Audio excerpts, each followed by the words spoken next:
Hey, welcome to the virtual lecture for Tuesday, February 18th. This is part one of two of Module 5, Program Planning and Assessment for Adaptive Physical Education and Exercise Prescription for Individuals with Disabilities. We will do part one today as a virtual lecture on Tuesday, February 18th. We will have an observation day this Thursday, and we will do part two of this module next Tuesday.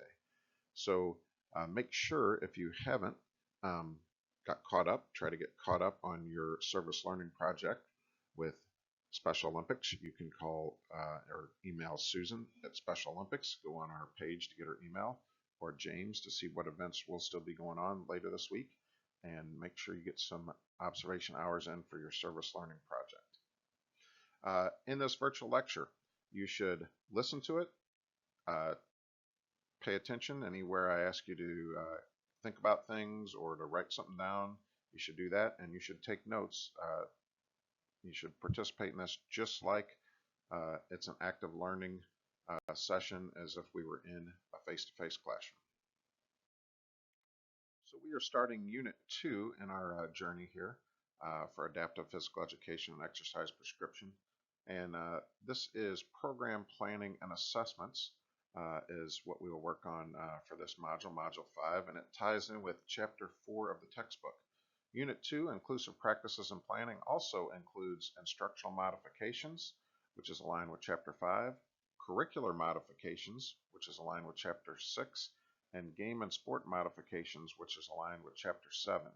So we will start learning about how to modify different activities, how to do these certain styles of modifications, and you should start considering also your case study as we discuss these things and visualize how somebody with your specific disability or your challenge related to your case study, how this information would apply. So if you haven't yet, you need to read Chapter 4. This is the first part of Unit 2. Chapter 4 is titled Program Planning and Assessment. Read through that in the Adaptive Physical Education textbook, and that will help prepare you and give you the foundation for this module. Like I said, we will have another day of this next week. So our module objectives, what are our learning objectives for this session as well as next session? We want to investigate, analyze, and discuss both the planning and the implementation required for a physical education curriculum or community-based programs that includes your rehabilitation programs, and examine their application to these adaptive programming. Objective number 2, we want to analyze, characterize, and explain the 5 elements of the ABC curriculum model. Number 3 is we want to explore, discuss, and apply the 7 steps of ABC planning. Number 4, we want to investigate, determine, and discuss the importance of assessment in the identification process and planning of instruction. Number 6, we want to analyze, explore, compare, and discuss specific assessment strategies, including an NA, an NRI, and a CRI. If you read the textbook, you'll know that's a needs assessment, a norm reference instrument, and a criterion referenced instrument. We also want to investigate, contrast, explain, and apply various assessments used in quality PE programs, as well as quality physical activity programs. We want to characterize and explain the relationship between the general physical education and adaptive physical education curriculum.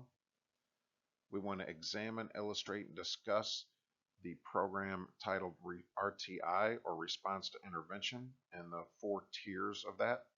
And then we will also want to explore, evaluate, and explain the assessment process for a program, which is called program review, and a variety of different programs do that.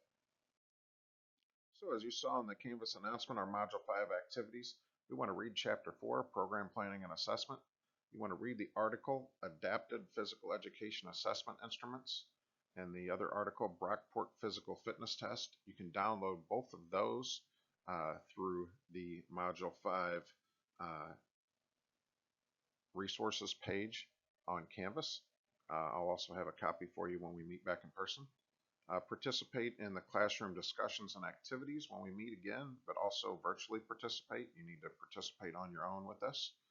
read your case study assignment information. So there's a handout I gave you last time. I'll give you another handout on the case study paper when we meet again. And that information is also up on Canvas, so read through that and make sure you're aware of all of the expectations for your case study assignment. Make sure you start researching your case study topic. You already completed, most of you completed one research session. You're going to research at least one more article that you'll do a review on, and you'll need to have 3 or more references in your paper, so continue to research your topic. Continue your service learning observations when those sites become available later this week, and make sure you update your course portfolio because there will be a midterm check here in a couple of weeks. So let's start with our Chapter 4 case study. All right.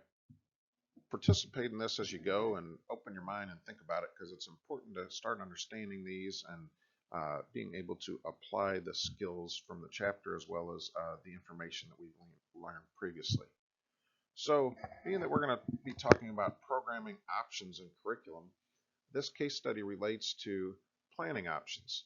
So if we're going to determine the difference between general physical education as well as our adaptive physical education non-mainstream program, we're going to talk about Mark in his situation. He's a 3rd grader, but how can we potentially keep Mark in general physical education or in our general program? So let's try to think about that. So no matter what career field you're going into, think about how we can service Mark. So participate in this activity. I know it's with yourself, but think about this as we go. So Mark is a 3rd grader with spina bifida.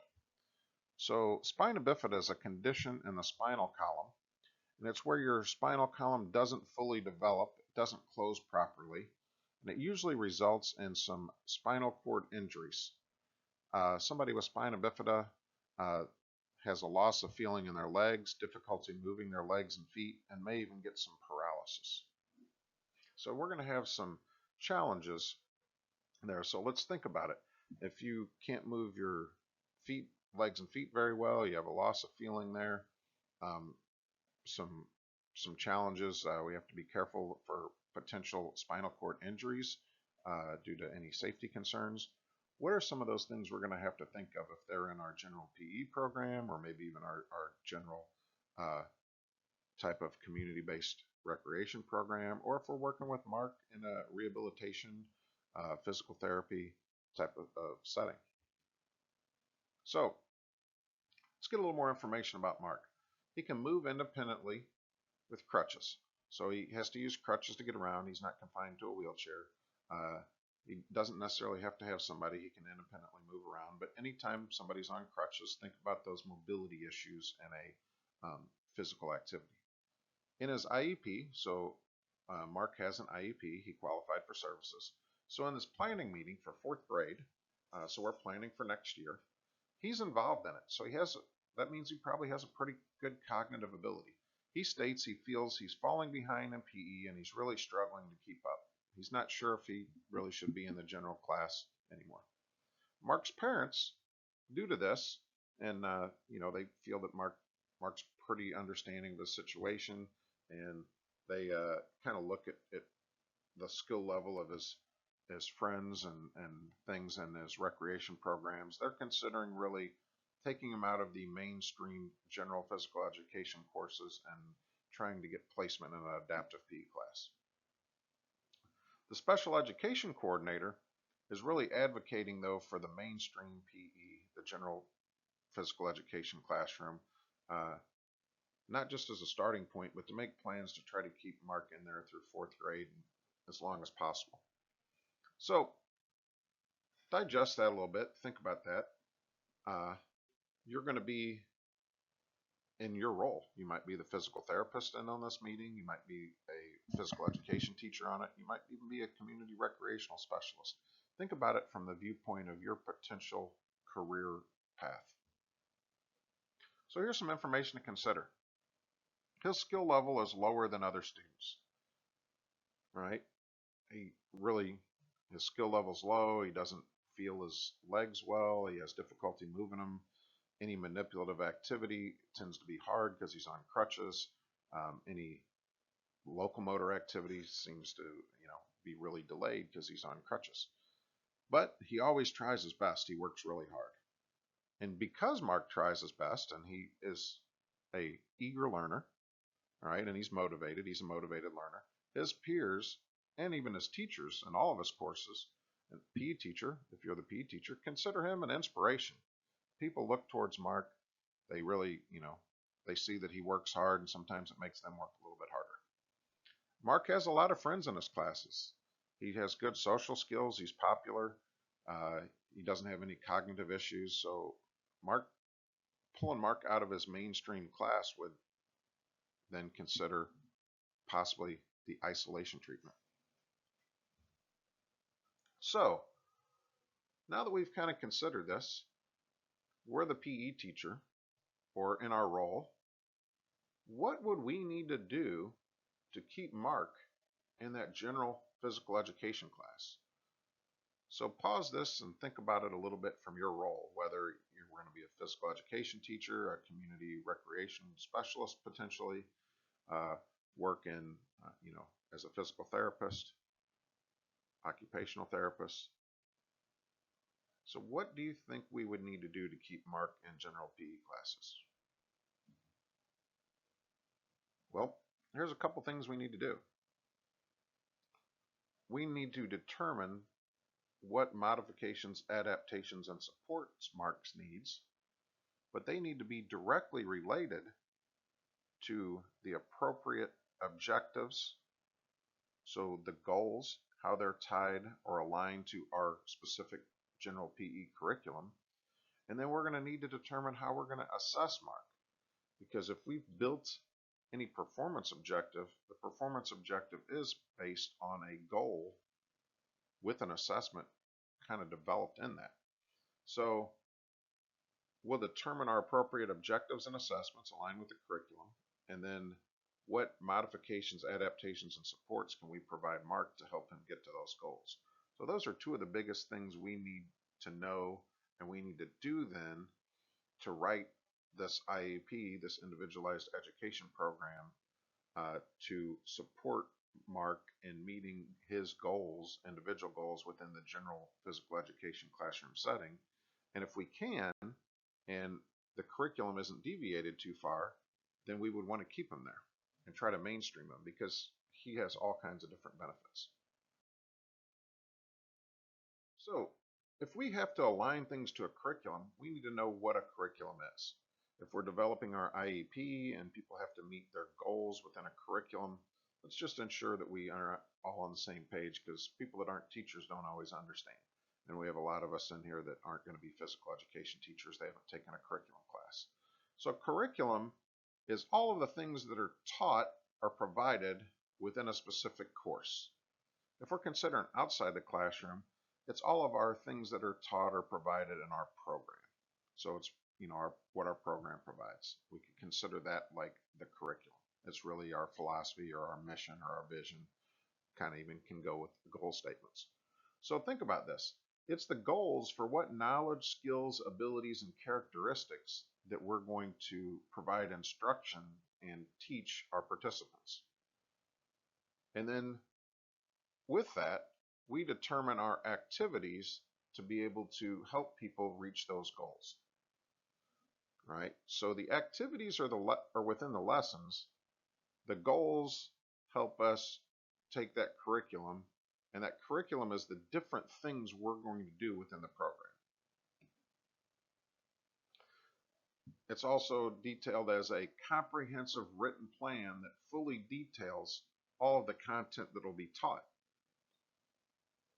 Right? So it's a written plan. It details all the content that will be taught. A curriculum guide in a school is going to talk about team sports. What team sports are you going to do? And then what knowledge, skills, and abilities within each team sport are you going to do? Most curriculum guides don't get down to the exact activities you're going to teach. Those are going to be based on your participants. Then you'll talk about individual and dual activities or recreational sports or fitness, wellness type activities and all that. Like you can divide that out, outdoor activities.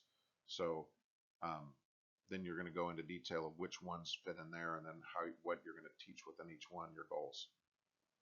So it considers that scope and sequence of activities. The scope is the extent of the subject matter. That's all of the concepts, topics, and skills. The sequence, you need to know these two words. The sequence is the order in which things are presented. When you build a curriculum, you're going to want to teach some basic skills first, and you're going to want to alternate team sports with individual sports, recreational sports. How are you going to infuse your health, fitness, and wellness into the curriculum? Do you do that every day or every other day? Some people do it in a unit, but sometimes when you do it in a unit, you can't develop those lifelong healthy habits. So what's all the things you're going to do? The subject matter, that's your scope. And the sequence is the order in which you present things. And then you even consider your sequence within your lesson. So your curriculum should be aligned with those skills and outcomes. Remember, outcomes are goals. And competencies, those are the things we want people to learn and be competent to do, that a person completing the program should exit with. So what skills, goals, abilities should a person completing a physical education program exit with?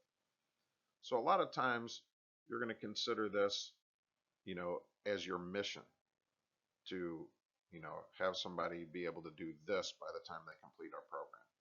A lot of times you'll call this the goods. Like, what do people leave with? If you go to the grocery store, you get goods. Like, and you leave with it. You go to the store, you purchase goods, you leave with them. So what do you leave or exit the program with?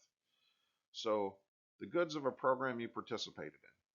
So think of any program: high school physical education, a sports program, the YMCA, Girl Scouts, Boy Scouts, any type of activity, a student activity program. So we're doing an activity here. So write down which program you're going to think about. And then what 1 to 2 skills were your goods? What did you take away? What did you learn in that program? What did you leave with? So pause this, write that down, think about it. It helps you kind of understand what a mission and what the goods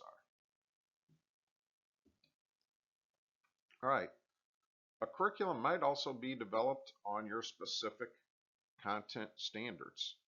We covered what content standards were briefly earlier in this course.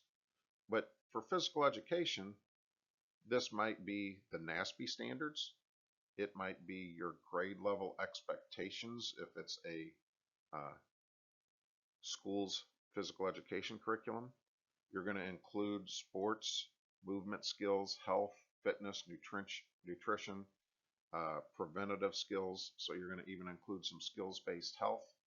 So what is the basis or the foundation for your curriculum? If you're talking about a program now, like it might be the prescription from the doctor is laying out the standards for your rehabilitation program, and then you're also using, best practices, research-based strategies to recover from that injury or overcome that specific challenge. So a easy curriculum model to think about is the ABC curriculum model. You can read more about this in the textbook, but I'll give you a little bit of information on it. ABC stands for Achievement-Based Curriculum. And we want people to achieve, we want them to be successful. So the ABC model is designed to clearly define program goals for your quality program, whether it's a physical education or physical activity program. So you can implement this in any type of programming. It doesn't have to necessarily be physical education. So there are 5 elements of the ABC model. So the 5 elements are, first of all, you have to plan. Program planning is the first basic element. Planning helps detail all of the content, the programming, what will be taught. You're going to have to consider your resources, your equipment, your class size, your teacher expertise, your student interest, your school district program standards, all right? So your community values, all kinds of different things. You're going to have to start with the planning process. After you do that, you're going to have to consider the assessment. So what do we mean by that? It's important to know your current levels of performance or your present level of performance, the PLOP. This could be through a diagnostic or baseline assessment for all of your participants or students. That way you can set realistic goals within your program. So then at that point, after you determine your current levels, you can set goals. You can have people help set their own goals, but you're going to develop your specific assessments or how you're going to evaluate people's success in reaching goals or outcomes, right? So how can we test to show that people achieve a specific goal? Number 3 is implementation planning. So this is really where you're building your lesson plan, your practice plan, your rehabilitation plan. Your program's laid out, you got your baseline assessment, you kind of know the assessments you want to use to at the end. Now you're going to build your actual what you're going to implement, your lesson plan, your practice plan. We got to look at things like scope and sequence. What kind of time are we going to have on task to practice and develop these skills? Where do we start? What activities do we use? Right? What kind of feedback do we give to improve performance, to make corrective actions? How often are we going to meet? Is this a daily class or practice, or is it a plan where we meet twice a week? So we're going to have to kind of consider all those things, and then we build our actual plans with our activities. The next is the teaching and instruction. And this is really how we're going to organize and plan that instruction within the lesson plan, and then how we actually go about delivering it to students. Are they visual learners? Do we have to show them? Are they auditory learners? Do they need to hear it? Are they kinesthetic learners? Do they need to do it? Are they read-write learners? Would they prefer to kind of read and write and do it on their own? There's all kinds of different learning styles, or how do those overlap?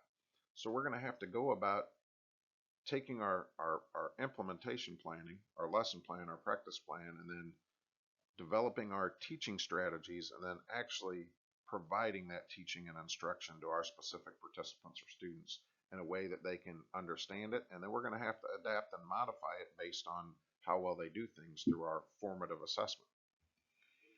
And the 5th element of the ABC model is you need to have ongoing assessment of your students.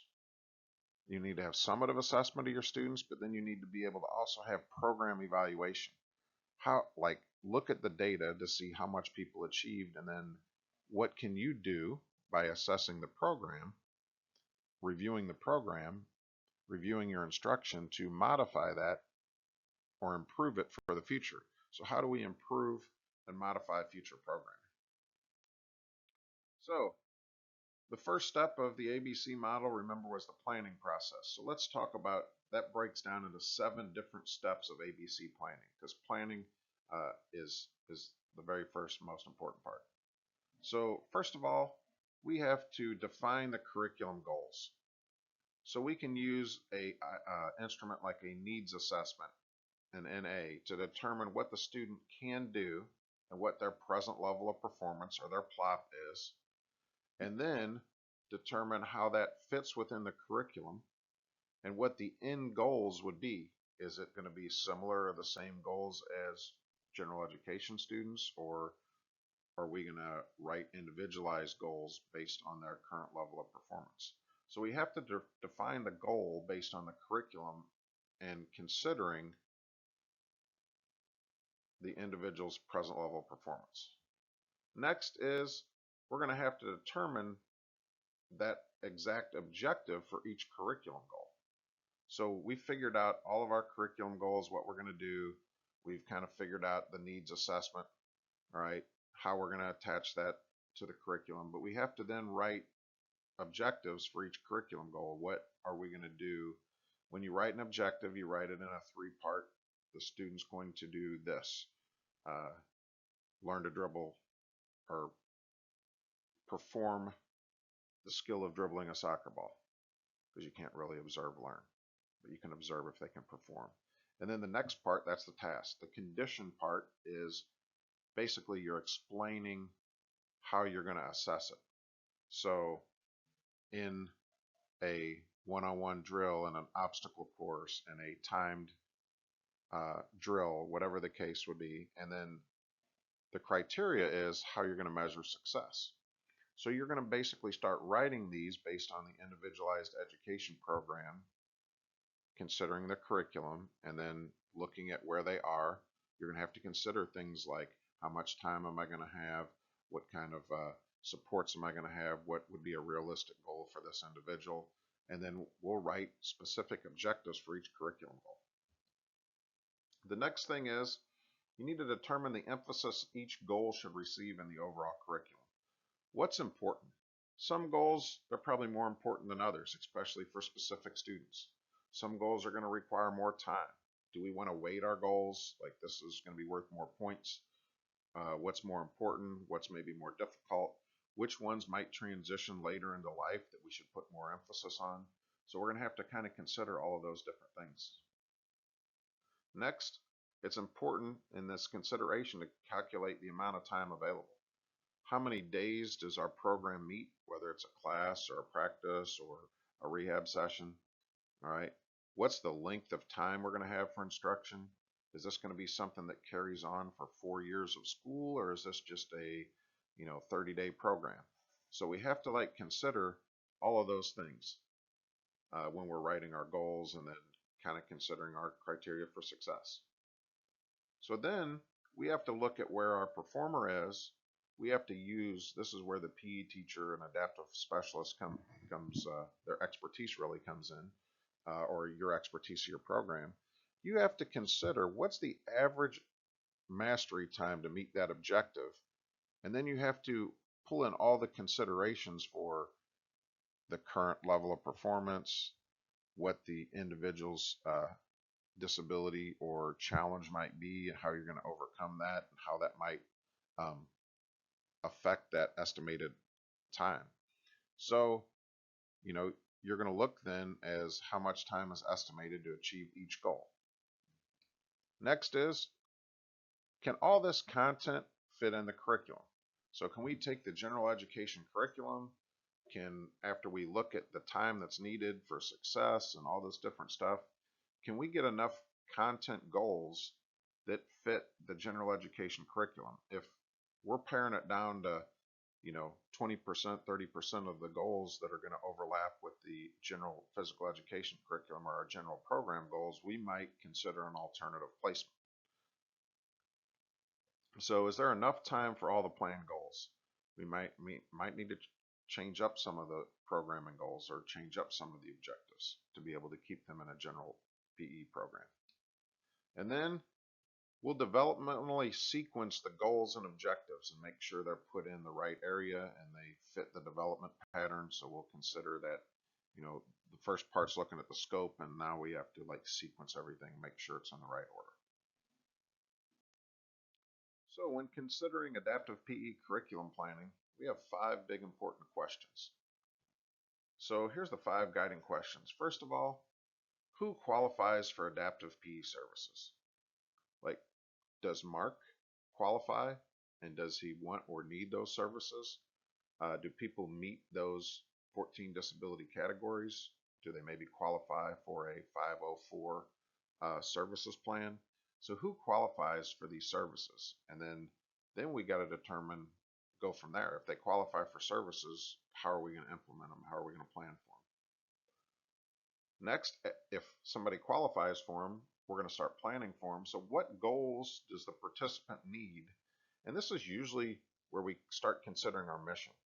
The mission of most physical education programs is to be something like this: achieve or live an active and healthy life throughout the lifespan, in a global society, in their community, to have a variety of skills, to do a variety of things. They're all going to be around there. So what goals does the participant need to actually be able to be successful and achieve to be able to live an active and healthy lifestyle, within reason, within their specific situation?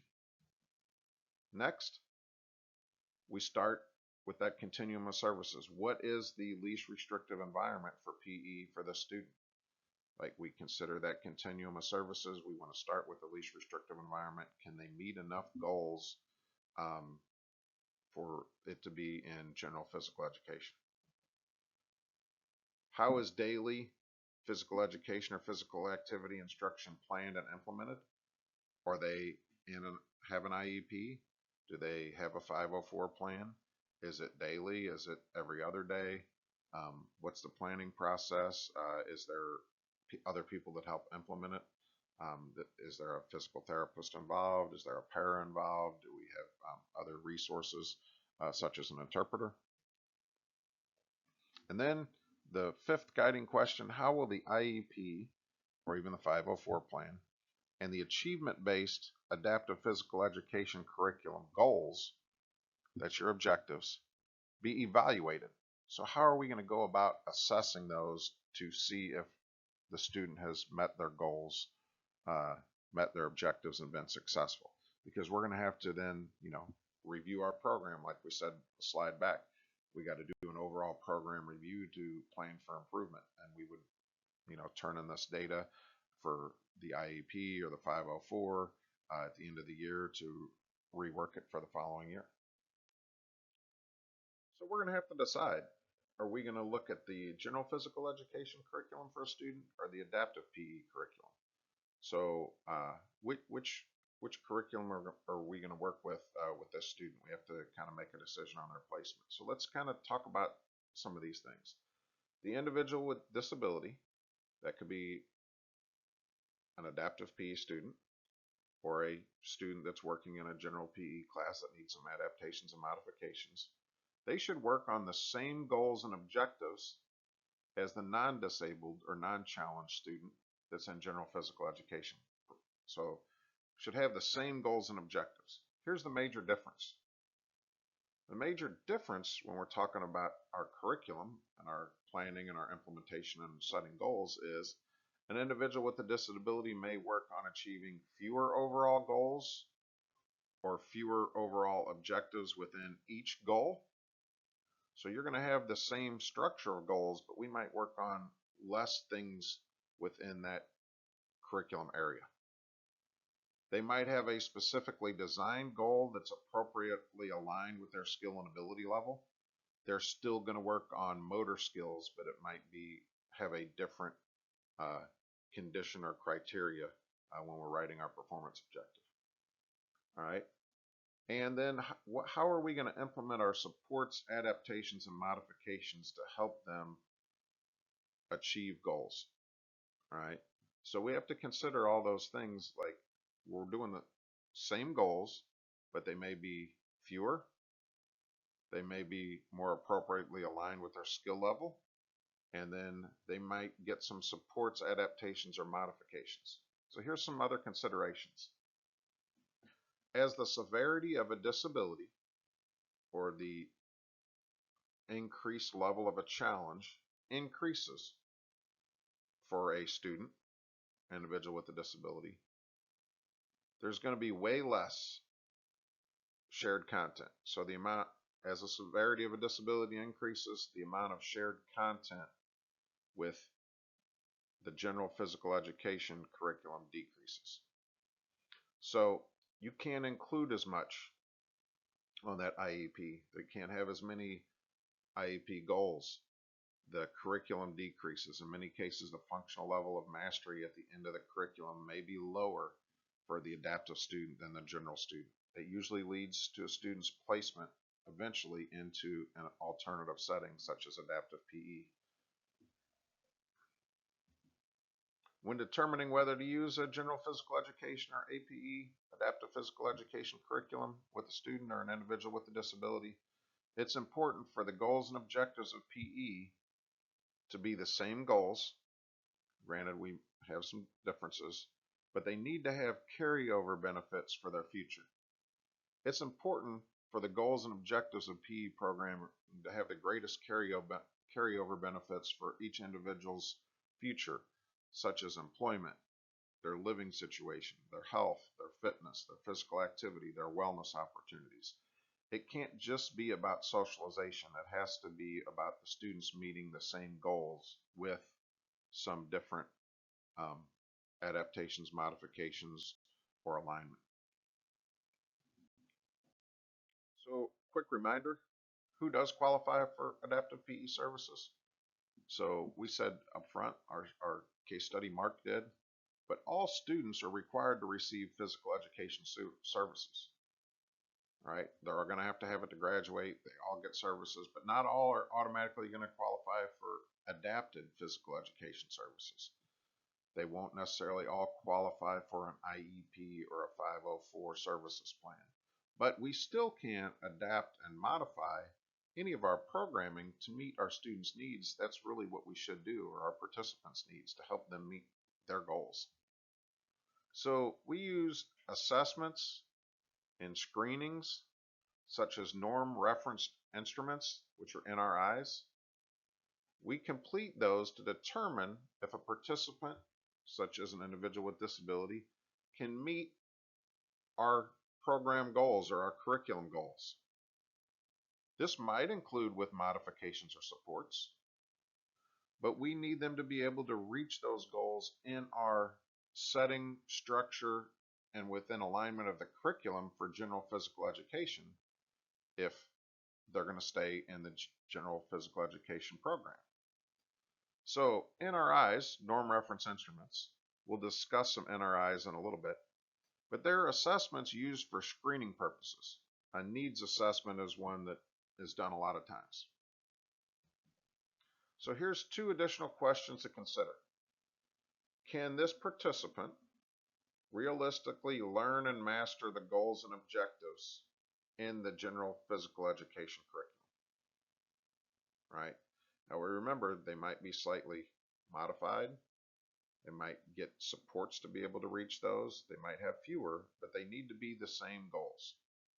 It's important to consider the concepts here.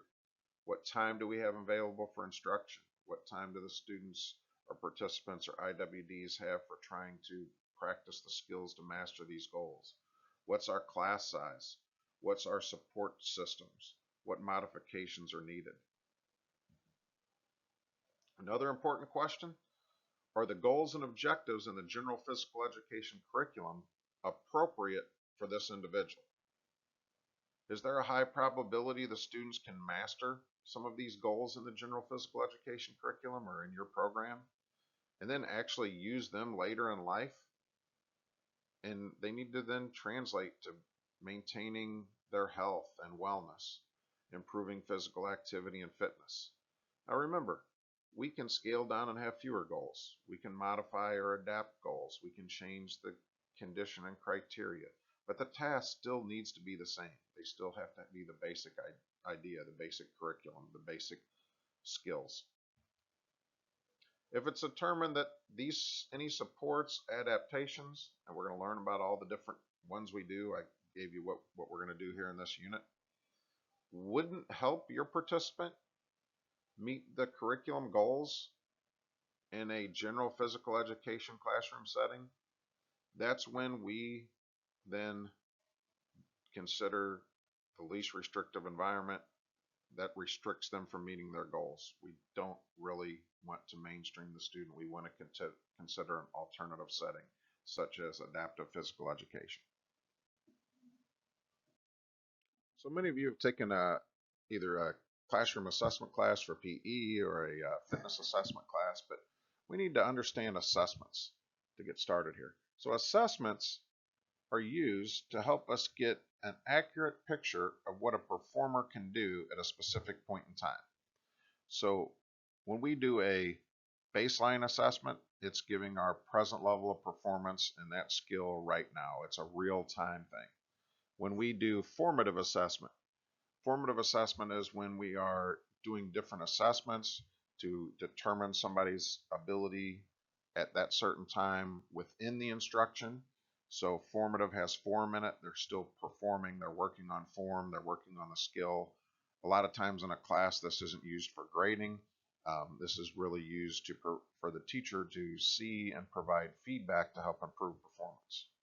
And then your summative assessment is at the end of a cycle. It could be like a quarter, a unit, a lesson. It could be at the assessment cycle, building the IEP. But the summative is the end. That's like the end goal. Like, did people meet the goal? And we generally keep data on this. So data from assessments is used to make informed decisions. And we use this data to determine our starting point for program planning. And then we make instructional decisions within the program. What are we going to be able to do? What do we need to continue to do? This performer is able to do this, so we can switch up our instruction. Oh, we need to provide them some remediations because they don't get it, or some challenges because they do get it. So it helps us with not only planning, but our instructional decisions and implementation. Like I told you earlier, there's two categories of assessment instruments. There's NRIs, which are norm reference instruments. So you need to understand the difference between these two. NRIs focus on measuring the products or the results of a performance. So they're measuring the end results. Was somebody able to do something, right? So we're measuring the products or results of performance that are accurate and reliable to judge, right? There's usually going to be a number here. The number of repetitions they were able to do within a time, or the number of repetitions they did correctly, right? It might be the distance somebody was able to jump or throw an object. It might be the time it took them to do something like run a 50-yard dash. NRIs provide normative standards. We can then compare these in percentiles or age groups, gender groups. They describe how a relatively large sample of students with defined characteristics, age, gender, grade level, can perform on the test. So the next one is CRIs. These are criterion reference instruments. So they focus on evaluating the process or how skills are performed. So CRIs consider the form. CRIs are often used while learning is still going on, or to consider things, to see if people do things in the correct format, the correct form, the correct way. We look at the process, the order, the technique. So for example, a CRI in throwing wouldn't look at how many times somebody hit a target. That would be a norm reference instrument. They're looking at the results. A CRI on throwing would look at how the components were performed. We might break down the 4 parts of performance and look at the stance, the preparatory phase, the action phase, and the follow through, and then have some kind of scoring instrument or a rubric to grade each one of those 4 parts. We might look at side orientation. We might look at the arm extension, the arm position. We might look at the weight transfer. We're going to look at these things and how the activity was performed, instead of measuring how far maybe the ball was thrown or how many times it hit a target accurately. So sometimes the assessor might struggle with this. A higher level of understanding is required for the person doing the assessing or reporting the data. So, but this is more important in the learning of the activity, is to be able to do a CRI, because it focuses on the form and the development. So a specific type of instrument is a needs assessment. So a needs assessment a lot of times is going to be your baseline data or your diagnostic test that you're going to use to determine what a student can and can't do based on the curriculum, and then you're going to use this then to determine a person's eligibility, as well as to help set their goals if they are eligible for services.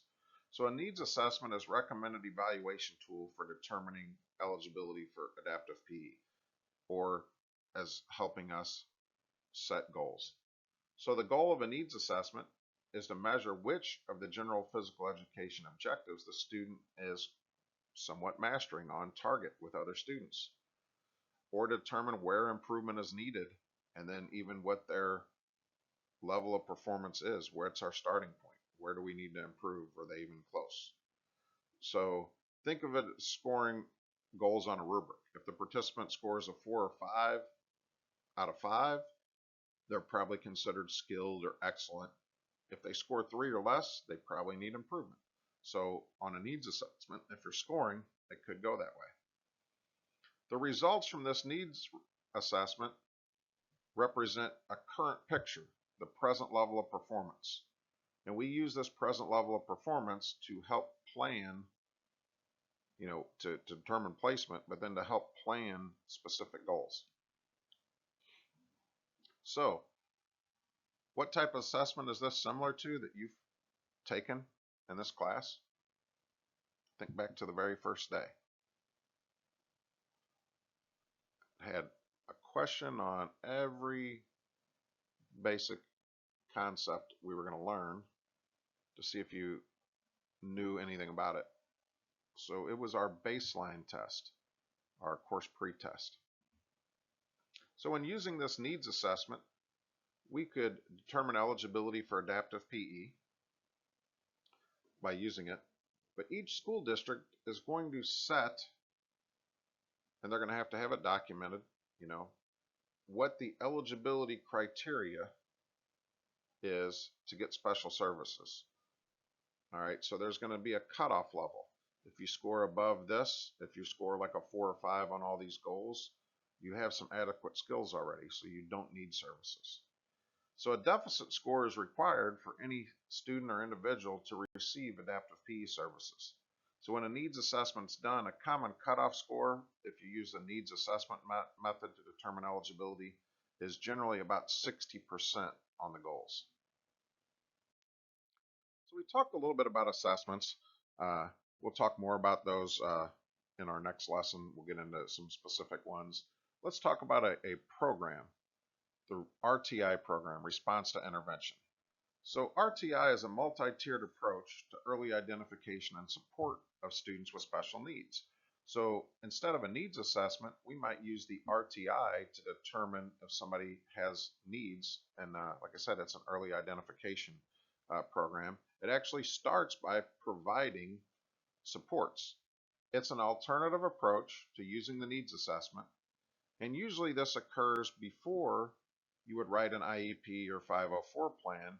You're really determining how a student responds to classroom instruction, supplemental classroom instruction supports, and then if it's deemed that a student needs to receive some additional assessments or testing or screenings for an IEP or to be able to get that 504 services plan, you'll use a lot of this data in writing the goals.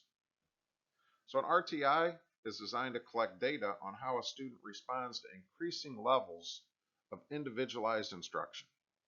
So RTI is basically developed, it's a 4-tier program. So there's 4 different tiers and students progress through the tiers until their needs are met.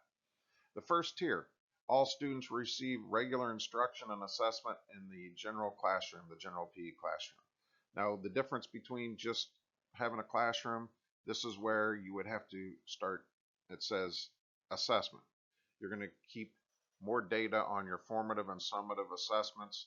Your summative assessments might be your summative lesson assessments that you normally might not keep data, but you're going to keep that data to then determine who needs some extra support. This is an early identification program. Tier 2 would be if you identify some students that they're struggling and their assessment scores on regular instruction are a little bit lower, they would be identified in this program as at risk, and they would receive some supplemental instruction. So this could be where the teacher just works with some small groups. They might pull different groups out and work on different drills in their independent learning time. They might provide a little additional instruction. Maybe they have a para or a supplemental instruction specialist, a tutor, something like that within the classroom to help provide some supplemental instruction based on the exact curriculum and lesson that they're doing. Tier 3, once again, you're going to have to keep data in Tier 2. But Tier 3, students who don't seem to be making improvements in Tier 2, or they continue to fall behind, they really then get a plan to receive more intensive, targeted, and individualized supports. These are going to be more on the lines of adaptations and modifications. We're going to, see what kind of supports we can add. We're going to adapt our teaching style. We're going to modify different things. We're going to modify maybe equipment, our instructional methods, some different things, and we're going to then keep some data on what different adaptations and modifications are used and see if they provide any improvement. And so that's really going to be important because this information from Tier 3 is going to be used uh, later on if a student does receive an IEP or 504 plan. And then Tier 4 is then a specialist comes in, an adaptive specialist, a physical therapist. The teacher is going to get extra support, a special education person, somebody trained in adaptive PE. They're going to come in then and help design some more individualized and intensive supports, adaptations, modifications, and the specialist is going to work with the general PE teacher to provide those supports. So at this time, like when you get through Tier 4, Tier 3 and Tier 4, students are going to be start being referred to potentially receive some other screenings to determine if they qualify for any of these plans, an IEP or a 504 plan. So there's all kinds of assessments to determine if a student needs special services or when they're receiving special services to determine exactly what they need. There are various screenings we'll talk about to determine if a student qualifies for special services. These are, we're going to use data on this to determine if they need an IEP, a 504 plan, any other special services we could use. So you're going to have types of special education assessments that could be done, and a lot of times you're not going to be doing these as a PE teacher. There's going to be a test and assessment specialist. Academic achievement test, data from that could be used. Some different developmental assessments, and we'll actually talk about the Dev Pro test next class lecture. IQ test, which is an intelligent quotient. Some curriculum-based assessments. We would probably do some of those and keep some of those based on like a needs assessment. You might use your end of grade assessments or end of course exams if you're in a different course. We don't do those in PE. You might have some behavioral issues, so you might have an adaptive behavioral assessment. And then there's a different assessment called a behavior rating scale that's going to be done. Both of those are generally be done by a behavior specialist. You might have screenings for specific conditions. Those are generally done by a physician. And various different medical exams. So there's all kinds of different exams that can be done or assessments that aren't necessarily classroom type assessments that are going to help determine if somebody qualifies. So just to review, because we went over this a while back, but to qualify for an IEP, an individualized education program, a student's condition must be included in one of those 14 disability categories. And if we remember our federal laws, those were outlined in IDEA, the Individuals with Disabilities Education Act. So if a student does not qualify for special services under IDEA, qualification could be considered under other programs such as the Civil Rights Law or Civil Rights Act, and we can look at a Section 504 program that can help students also receive services. So this is part of the Rehabilitation Act. So here are the 14 categories again, listed in IDEA. Autism, autism spectrum disorder, also known as ASD, hearing impairments, deafness, visual impairments or blindness. When you combine deafness and blindness with deaf to deaf blindness, somebody having a variety of developmental delays, that could be cognitive, it could be physical, emotional disturbances, intellectual disabilities, a variety of multiple disabilities. It could be some that aren't even on this category. An orthopedic impairment, other health impairments, learning disabilities, speech language impairment, or even a traumatic brain injury. So that's a review from previously. So our assignment to wrap up today's lesson, and then I got to give you a little bit more information on your case study and things and what's coming up. But here's what we'll do. You're going to review this by providing information based on these 7 questions.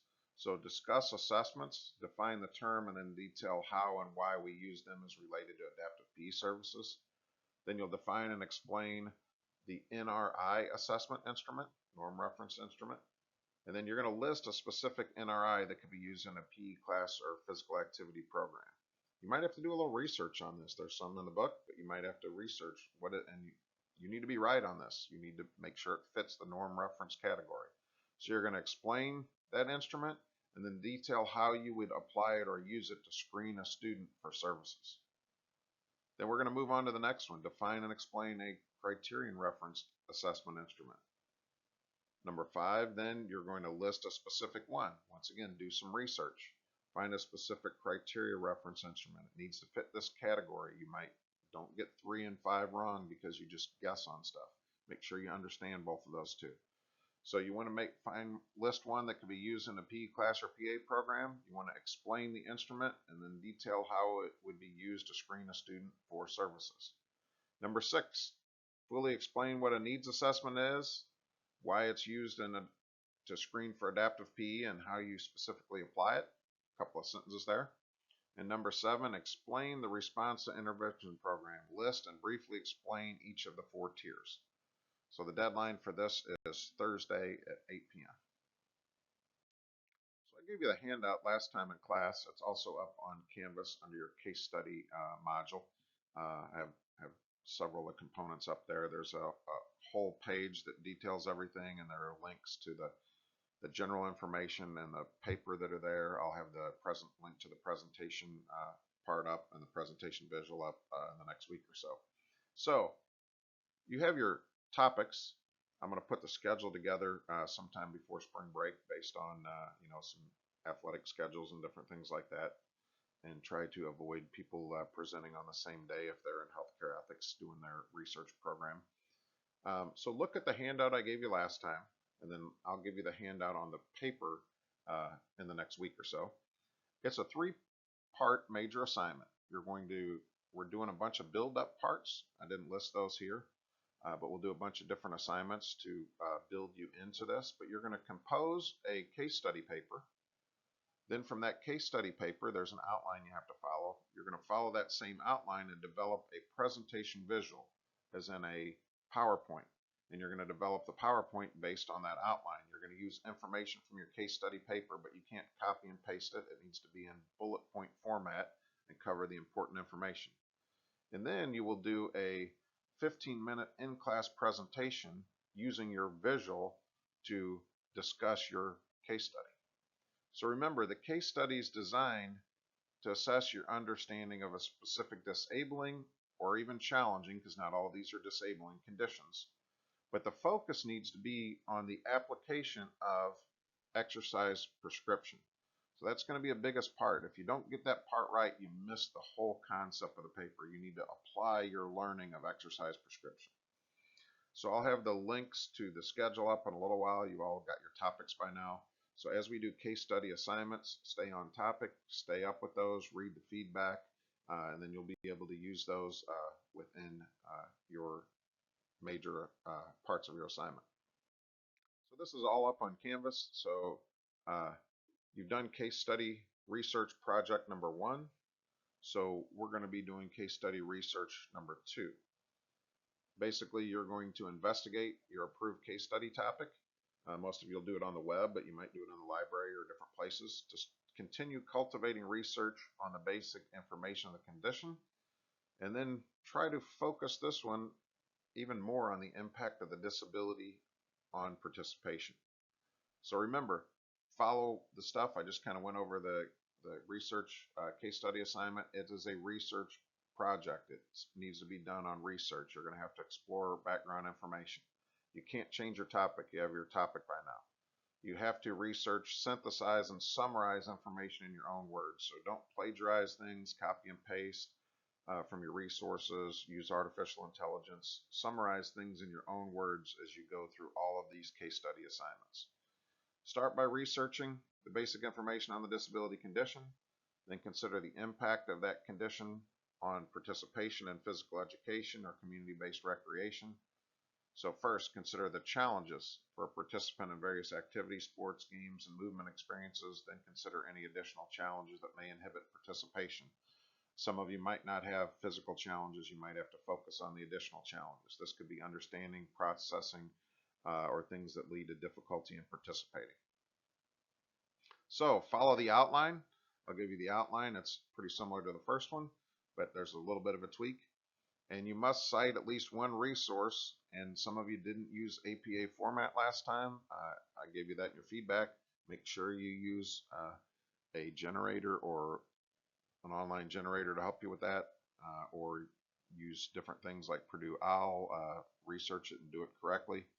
All right, you can use more than one resource if you want, but in section 1, it's just your main resource. So remember, you're summarizing things, putting them in your own words here. Don't copy and paste. So you can check on Canvas. Here's your case study assignment number 2 outline for your research. Main resource, same information, list 1 through 7. Number 7, provide the correct APA citation for your resource. Number 2, provide at least one detailed paragraph. That's 4 or more descriptive sentences. Be detailed, thoughtful, 4 or more. The more you do here, the better it is. Don't give me bullet points. Write it in the format of a paper. The more you do here, the easier it's going to be when you put your paper. Detailed background information on the disability from this resource or a different resource. This shouldn't be the same as your last submission. This needs to be some new information. You could focus on different things, such as some specific challenges, the challenges on mental health, emotional, social, or physical activities. So try to find some different information. Write a new paragraph based on some different background information. And number 3, the impact of the disability or condition on participation. So once again, focus in on this, the physical challenges. If there's no physical challenges, focus all on additional challenges. But try to get 4 or more descriptive sentences, and try to actually in this one find an article that might focus in on this number 3 if you can, because this needs to be a bigger focus of the paper. So the deadline for this is Saturday, February 22nd, so you have a little bit more time to do it, but make sure you get that done and turned in by Saturday. So here's your to-do list. So after watching this virtual lecture, you should do the Understanding Adaptive PE Assessments Review assignment. So that's basically a Chapter 4 assignment based on today's virtual lecture. And the Chapter 4 reading, that's due Thursday. So you have a couple days to do that, February 20th. And then your case study research number 2. Submit that research assignment to Canvas based on your topic. Don't try to copy and paste your first article. Do something new. Make sure you really have your APA format down for your reference, and you try to focus in on the adaptations, modifications, the challenges with application of athletics, of physical activity performance. So that's not due till Saturday, February 22nd. So we come to our last slide here. What's next? So Thursday, February 20th is an observation day. Hopefully some of your observation sites will be open. If they're not, really complete your service learning observation. If not, try to schedule some with Susan or with James. You can look at the upcoming schedule for the next couple weeks, or you can email Susan to see what she has available with her day programming. And then you take some of that time, if there aren't times available or if you're snowed in, to do some case study research. If you want, I'll hand it out next week, but you can download the outline to the paper and you can see what the paper is all about, because the case study module, besides the presentation information, is up and active in Canvas. So you can go to modules, scroll down to case study, just like there's a service learning one, there's a case study one, and it gives you all the information. So you should or could, if you want to make sure you have your reading done, the articles I was going to hand out in class today, I'll hand out when we meet again. The Brockport Physical Fitness Test, the Adaptive Physical Education Assessment Instruments, and the Adaptive PE Referral Observation Checklist. They're all things we're going to go over next time in class. You should read that article on Brockport Physical Fitness Test, all right, and Adaptive Physical Education Assessment Instruments, because those will provide you the background for what we're going to work on. And if you haven't yet, read Chapter 4, Program Planning and Assessment. We will finish up this module on Tuesday, February 25th. If you have any questions, send me an email and I'll respond. If not, make sure you complete the assignments. Hopefully this was an informative lecture, and we will see you next week.